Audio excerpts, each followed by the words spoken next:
কাল তুমি যাই বা কবরে যাওয়ার সময় দেখিবে তোমার ছবি রইবে পড়ে যাওয়ার সময় দেখিবে দাদা গেল নানা গেল কেউ এলো না দিনে সবাই জানতে হবে গো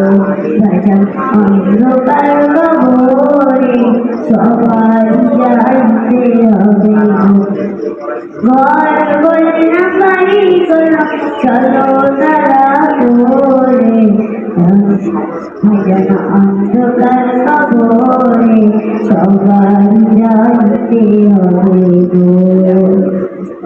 আল্লাহ বলবে আর দেরি নয় চলো তারা করে কলিজা কাছে সবাই জানতে হবে গো আজ নয় কাল তুমি যাইবা কবরে যাওয়ার সময় দেখিবে তোমার ছবি রইবে পড়ে যাওয়ার সময় দেখিবে